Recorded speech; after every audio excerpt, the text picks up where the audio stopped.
하나님께서는 분명히 살아계신 분이십니다. 하나님께서는 그 자신의 백성들을 그냥 내버려 두시는 분은 결코 아니시거든요. 그런데 이 사람들이 항상 문제인 것 같습니다. 하나님이 어떠한 변화가 있으시다던가, 하나님께서 변덕이 있으시다던가, 그 하나님 문제가 아니라 많은 부분 문제는 우리 인간들의 문제가 있는 것 같아요. 그런데도 사람들은 그걸 잘 깨닫지를 못합니다. 내 문제임에도 불구하고 항상 인간은 자기 중심적이기 때문에 그 문제를 어디에서 찾느냐? 나의 바깥에서 찾습니다. 이거는 이 내 문제가 아니라 저 사람의 문제야. 이건 내 문제가 아니라 이 환경의 문제야. 내 문제가 아니라 이 회사의 문제고, 내 문제가 아니라 내 부모의 문제고, 내 자녀의 문제고, 그러면서 늘 어떤 그 상황에 대해서 회피하려는 본능이 우리 인간들에게 기본적으로 있는 것 같습니다. 그래서 잘 되면 내 탓이고, 잘 안 되면 누구 탓한다고 예전에 그랬어요? 조상 탓한다는 그런 이야기도 있지 않습니까? 하나님을 섬길 때도요, 심지어 하나님이신데도 불구하고 이런 부분이 생기게 되는 것 같아요. 하나님이 내 뜻을 좀 잘 들어주시고 나하고 좀 연결이 돼서 무엇인가를 하시는 것 같으면, 나에게 이로움을 주시고 내가 잘 되면 그 하나님도 내 편인 것 같지만, 조금이라도 나에게 무엇인가 어려움이 있으면 하나님도 하나님이 내 편이 맞나라는 생각을 하는 거죠. 이 자기 자신을 돌아보기 전에 먼저 하나님에 대하여서 생각하게 되는 거죠. 어떤 분이 그렇게 얘기하더라고요. 항상 내 말도 한 반 정도만 맞을 수 있다라고 생각을 하면 많은 문제가 줄어들 것 같다, 이 얘기 하시더라고요. 내가 하는 말도 그 의견이 100% 맞는 것이 아니라 반만 맞는 거라는 거죠. 참 지혜로운 말인 것 같아요. 여러분, 오늘 성경의 말씀에도 보니까요, 이스라엘 백성들 그렇게 하나님께서 많은 구원의 은혜를 허락해 주셨잖아요. 그런데도 불구하고 하나님보다 다른 신들을 섬기는 이들의 모습, 사실 우리 이해가 안 갑니다. 우리 이해가 안 가죠. 어떻게 그럴 수 있을까? 오늘 성경 말씀을 보면 돌라랑 야일이라는 이런 분들이 등장을 하는데요, 이 사람들을 소사사라고 얘기합니다. 소사라고 해서 어떤 왜소하다던가 업적이라든가 줄어들었던가 그런 거 잘 모릅니다. 이 소사사라는 기준은 어떤 기준이냐면 분량이 적습니다. 성경에 등장하는 분량이 매우 짧아요. 그래서 이들을 소사사라고 이야기하는데요, 사사돌라 같은 경우에는 구체적으로 무슨 일이 있었는지는 모릅니다. 근데 한 가지 아는 거는 그가 구원했고, 그리고 23년 만에 죽었다, 그런 이야기가 있고요. 야일이라는 사람을 좀 보면은요, 사실 사사는 위기의 때에 등장해서 이스라엘을 구원하고 하나님의 은혜가 무엇인지를 나타내주는 그런 사람이잖아요. 근데 야일의 모습 보세요. 4절 말씀 보니까요, 사사기 10장 4절입니다. 그에게 아들 30명이 있어 어린 낙이 30을 탔고. 아들이 30명이 있었대요. 여러분, 아들이 30명이다. 그리고 어린 낙이 30을 탔다, 이렇게 이야기하는데, 이 어린 낙이라는 건 자녀들이, 아이들이 그 어린 낙 위에 타서 같이 놀이하고 이 정도가 아닙니다. 쉽게 얘기하면 우리식으로 얘기하면 이 야일이라는 사람이 자녀가 30명 있었는데 다 그 벤츠 타고 다니는 겁니다. 벤츠. 아주 좋은 차 타고 다니는 거예요. 쉽게 우리식으로 얘기를 하면. 근데 자녀가 어떻게 30이 될 수 있을까요? 이거는요, 이 야일이라는 사람이 사사인데 왕처럼 사는 겁니다. 자녀들에게요, 또 성읍 30개를 줬대요. 그건 뭐냐면, 왕이라는 표현은 없지만 꼭 사는 것은 왕처럼 사는 거예요. 그러니까 사사가 왕의 모습으로 자녀가 30명이니까 아내가 몇 명일지는 모르죠. 아내가 몇 명일지는. 그러한 많은 아내들을 거느리고 많은 자녀들 성을 나눠주고 좋은 생활을 영위하는 이 야일의 모습은요, 왕의 모습이 보여요. 왕의 모습이. 이렇게 뭔가가 사사의 본래적인 역할들에서 조금은 멀어지고 있지는 않나? 그런데 이런 것들을 반영하는 것이요, 뭐냐면 입다 이야기의 서론입니다. 내일 입다 이야기가 본격적으로 시작을 하는데요, 이 10장 6절에서부터 18절은 입다가 출현하게 된 배경과 더불어서 이스라엘 백성의 현재 상태 모습을 우리에게 말해주고 있습니다. 6절에 보면은요, 이 이스라엘 백성들이 얼마나 다른 신들을 많이 섬기고 있는지 6절 한번 보실래요? 이스라엘 자손이 다시 여호와의 목전에 악을 행하여 바알들과 아스다롯과 아람의 신들, 시돈의 신들, 모압의 신들, 암몬 자손의 신들, 블레셋 사람들의 신들을 섬기고 여호와를 버리고 그를 섬기지 아니하므로. 여러분, 주변 나라들의 신이라는 신들은요, 지금 여기 다 신의 이름이 다 언급되진 않았지만 그렇게 언급이 됐습니다. 그러니까 주변에 좋다는, 소위 고대 근동에서 왜 이게 신들을 섬기냐면 이게 다 농사와 연결이 되어 있습니다. 그리고 그 지역의 신들이에요. 그 지역의 신들을 이스라엘 백성도 다 따라 섬기는 겁니다.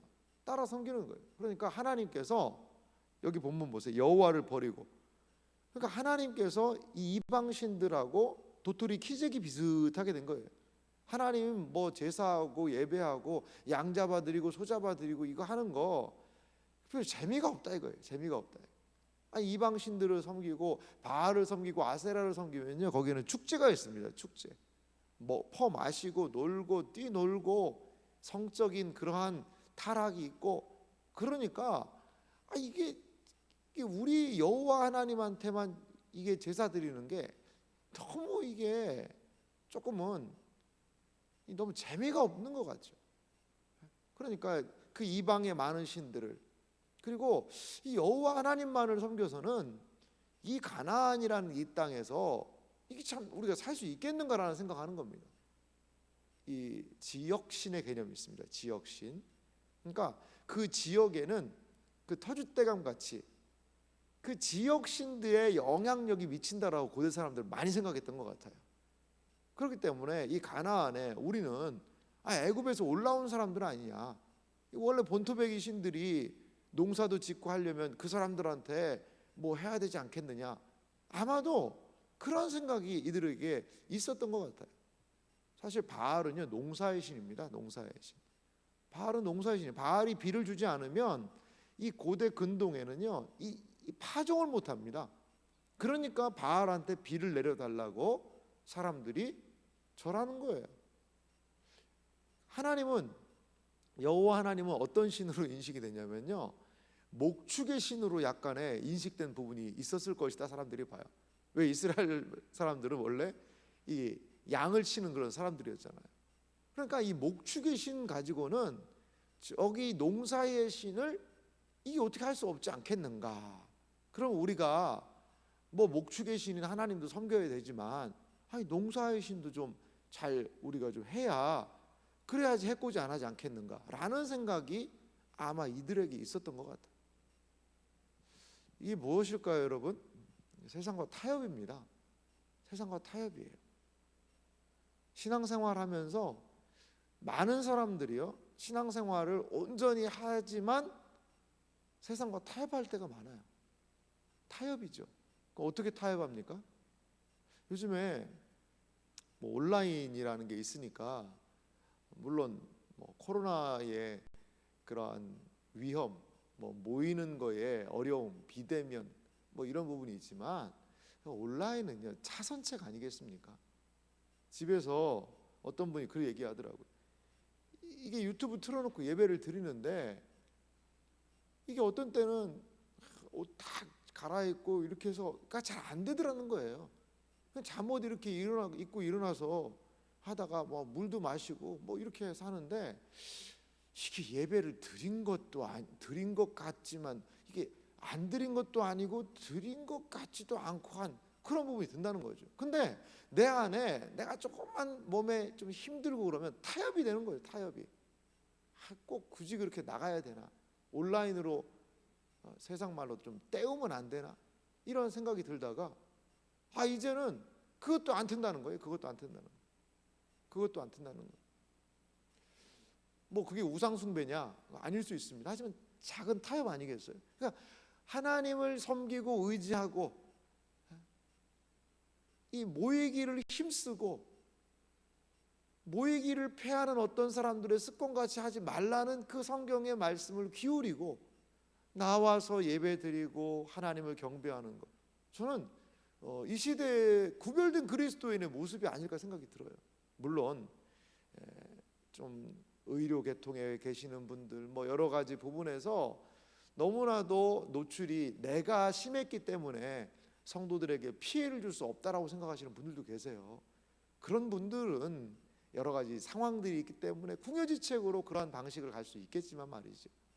여러분, 그 뭐 예배드리는 형식만 문제입니까? 여러 가지 부분에서 우리는 이 세상을 살아가면서 수많은 타협점들이 이 세상에 생기는 것 같아요. 이스라엘 백성들도 이렇게 수많은 신들이 연결된 건 그러한 이유 아니었을까요? 그러니까 여지없이 7절 보십시오. 여호와께서 이스라엘 자손에게 진노하사 블레셋 사람들의 손과 암몬 자손의 손에 그들을 파심해. 여러분, 이스라엘 자손을 팔 수 있는 능력을 주신 분 하나님이시라는 거죠. 팔기도 하시고 구원하시기도 하실 수 있는 주권이 하나님께 있다는 겁니다. 8절 보십시오. 그 해에 그들이 요단강 저쪽 길르앗에 있는 이 길르앗이라는 지역은요, 요단강이 있으면 요단강 저쪽이라는 표현이 있는데 요단 동편 쪽입니다. 르우벤 자손과 갓 자손 므낫세 반지파가 이스라엘 이 요단 서쪽 여리고를 이제 요단강 건너서 여리고를 공격하기 전에 그 요단 동편의 땅들을 분배받지 않습니까? 그 이야기입니다. 그 지역에 이스라엘 자손을 쳤으며 18해 동안 억압하였다. 그러니까 이스라엘 백성들이 얼마나 곤고가 심하였는가, 이런 것들을 생각해 볼 수 있습니다. 이스라엘 백성이요, 그러니까 이방 사람들이 와서 공격하고 학대하고 18해 동안 곤고가 심하게 되었다는 거죠. 그러니까요, 10절에 보면 이스라엘 백성이 회개합니다. 이스라엘 자손이 여호와께 부르짖어 이르되 우리가 우리 하나님을 버리고 이 바알들을 섬김으로 주께 범죄하였나이다. 이제 부르짖는 거죠. 그 고통에 있으니까. 아무리 이방신들에게, 바알에게, 아스타롯에게, 밀곰에게 이걸 뭐 도와달라고 해도 이게 효과가 없으니까 야, 이제 하나님한테 도와달라고 그러자. 이들이 그래서 하나님 앞에 나와서 자신의 죄를 고백합니다. 그러니까요, 11절 보세요. 이 사사기에서 이런 장면이 좀 독특합니다. 하나님께서 사람들을 보내서 하나님의 말씀을 막 대신하게 하시기도 하셨는데 하나님께서 직접 말씀하세요. 11절 보십시오. 여호와께서 이스라엘 자손에게 이르시되 내가 애굽 사람과 아모리 사람과 암몬 자손과 블레셋 사람에게서 너희를 구원하지 아니하였느냐. 또 시돈 사람과 아말렉 사람과 마온 사람이 너희를 압제할 때에 내가 너희를 부르짖음으로 내가 너희를 그들을 통해서 구원하였거늘. 하나님 참 재밌으시죠. 앞에서 7개의 신들을 섬기면서 하는 것들이 열거됐는데 하나님께서 여기에 7지파 7나라들에 대하여서 내가 너희를 구원하지 않았느냐 꼭 그대로 말씀하시잖아요. 이게 얼마나 헛되다는 것을 보여줍니다. 많은 그리스도인들이 이 세상의 재미를 쫓아서 내가 이렇게 하면 행복하지 않을까? 이것이 나를 더 편안하게 하지 않을까? 이게 신앙적인 부분에서, 그리고 무엇보다도 어떻게든 조금 더 돈 벌기 위해서 평안하고 행복한 삶이 저기 있을 것이다 라고 움직이잖아요.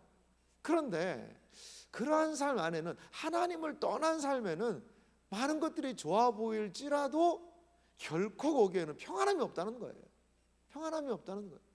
하나님 떠나서 좋은 곳 여행 가가지고 마음에 이거 예배 안 드려서 그 찔림이 처음에 있겠지만요, 그렇게 한두 달 정도 주일 빠지고 놀러 다니다 보면요, 완전 무덤덤해집니다. 그러는 것 같아요. 그런 분들 많다고 해서 얘기하니까 이제 뭐 돌아오신 분들이죠. 그런 얘기 하시더라고요. 처음에 한 주는 이게 내 운전하고 가다가 주일날 빼먹고 가면 교통사고 당하는 거 아닌가. 근데 이제 뭐 별일 없고 그러면 뭐 내가 옛날에 어떻게 예배를 드렸었지? 야, 그게 신기하다라고 생각이 든다는 거예요. 여러분, 이렇게 참 무감각해지는 것이 저는 큰 문제라고 봐요. 하나님께서 다시 한번 일깨워 주시는 거예요. 일깨워 주시는 거예요. 수많은 민족들에게서 내가 너희를 구원했지 않느냐. 근데 너희가 지금 하는 행동이 무엇이냐 이거죠. 하나님께서요, 13절 보십시오. 너희가 나를 버리고 다른 신들을 섬기니 그러므로 내가 다시는 너희를 구원하지 아니하리라. 14절, 가서 너희가 택한 신들에게 부르짖어 너희의 환난 때에 그들이 너희를 구원하게 하라 하신지라. 아니, 하나님이 좀 큰 너그럽고 큰 마음으로 좀 해주시지, 뭐 하나님 째째하게 도와달라고 그러면 즉각 도와주시지. 여러분, 무슨 뭐 하나님이 우리 마음대로 할 수 있는 분입니까? 하나님도요, 좀 깨달으라는 거죠. 때로 더디게 역사하십니다. 아무리 도와달라고 얘기해도, 죽겠습니다라고 해도 더디게 역사하실 때가 있어요. 깨닫고 돌이키라는 겁니다. 깨닫고 돌이키라는 거예요. 그러면서 15절에 저는 이게 회개의 모습이라고 보는데, 이스라엘 자손이 여호와께 여쭈되 우리가 범죄하였사오니 주께서 보시기에 좋은 대로 우리에게 행하시려니와 오직 주께 구하옵나니 오늘 우리를 건져 내옵소서. 저는 이게 진정한 회개의 모습이라고 봐요. 모든 것을 하나님께 맡기고, 내가 할 일은 뭐 하나님 안 도와주신다고요? 뭐 우리 뭐 하나님한테 하라고요? 아이고 알겠습니다. 내가 이제 하나님 이제 절대 안 믿고 나는 이제 바알로 갑니다. 이제 바알이 좀 더디지만 아마 거기서 해줄 거예요. 그러면 안 되죠. 그러면 안 되죠.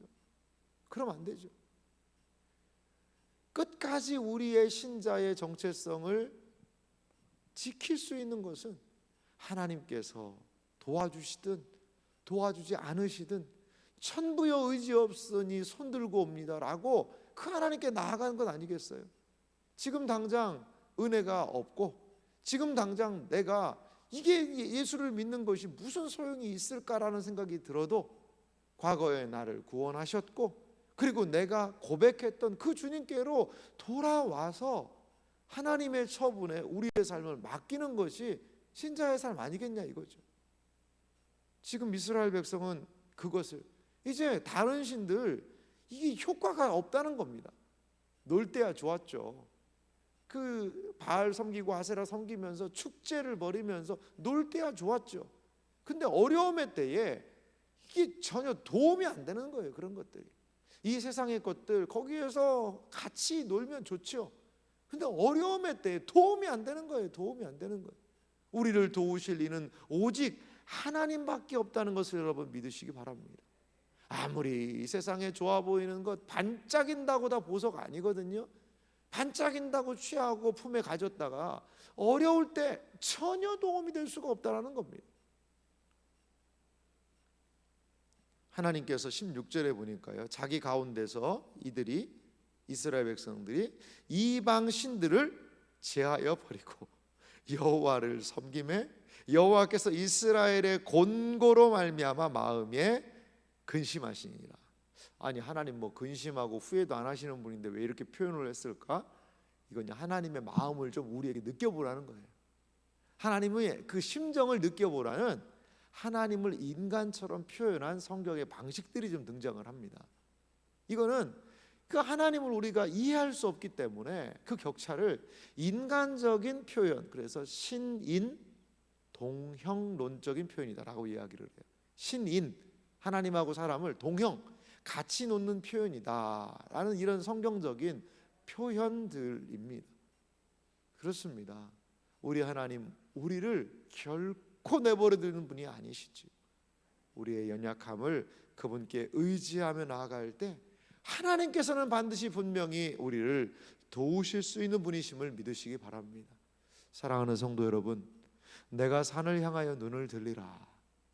나의 도움이 어디서 올꼬? 나의 도움이 천지를 지으신 여호와에게서로다. 우리의 도움, 우리를 건지실 수 있는 분, 우리를 구원하실 수 있는 분은 오직 여호와 하나님이심을 기억하며 그분을 섬기고 그분만을 따라 나아가는 복된 생애와 삶이 되시기를 주님의 이름으로 축원합니다.